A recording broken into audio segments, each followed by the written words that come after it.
सफलता प्राप्त करने वाले मनुष्य को अकेले चलने की हिम्मत होनी चाहिए। जो अकेले अपने दम पर कार्य करते हैं वो है सफल हो सकते हैं, क्योंकि दूसरों के बल पे अगर आप सफलता प्राप्त करना चाहते हो तो दूसरे ही हैं, न जाने कब कौन से दिन तुम्हारी गाड़ी के पहिया में पंचर कर दें। तो अपने बल पर चलो तो सफलता तुम्हें प्राप्त होगी।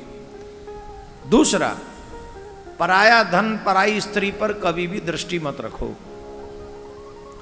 जो मनुष्य पराये धन पराई स्त्री पर दृष्टि रखता है वह जीवन में किसी भी क्षण नष्ट हो सकता है, किसी भी क्षण। उसके लिए बहुत ज्यादा समय नहीं चाहिए नष्ट होने के लिए, बहुत कम समय लगता है नष्ट होने में। तो सफलता प्राप्त करने वाले मनुष्य के मन में एक चीज रहनी चाहिए, पराये धन और पराई स्त्री से हमको डिस्टेंस मेंटेन करना है। जो मनुष्य चाहते हैं हम जीवन में सफल हों, स्त्री हो या पुरुष, अपने शरीर से आलस को वैसे निकाल के फेंक दो जैसे अपने शरीर में लगे हुए कांटे को आप लोग बाहर निकाल कर फेंक देते हो। आलस्य जीवन में सफलता का सबसे बड़ा कांटा है। कितने हो गए? 3। पहला क्या है? सफलता प्राप्त करने वाले मनुष्य को पराये धन पराई स्त्री से दूर रहना चाहिए। सफलता प्राप्त करने वाले मनुष्य को दूसरा क्या बताया था?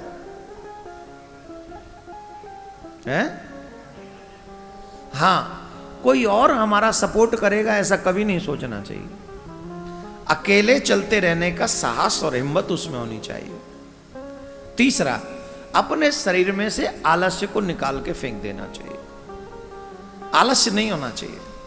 चौथा, अहरनिश अपने लक्ष्य की ओर बढ़ते रहना चाहिए।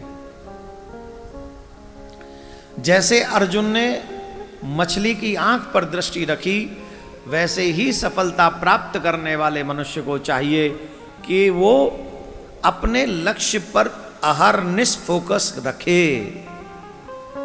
सो भी रहा हो तो सफलता का ही सपना देखे। और आजकल के बच्चों से वो भी गायब है। जैसे स्कूल में पढ़ाई करवाते हैं 8 घंटे 5 घंटे 6 घंटे, फिर उसके बाद में पूरा दिन ऐसे निकालते हैं, वैसे ही हम लोग लक्ष्य की बातें 5-7 घंटे तो सोचते हैं, उसके बाद में भूल जाते हैं। तो वो मंजिल नहीं मिल पाती जो हम पाना चाहते हैं। और उसके लिए प्रयास करें। सबसे महत्वपूर्ण, सिर्फ सोचे नहीं, सोचने भर से सफलता नहीं मिलेगी।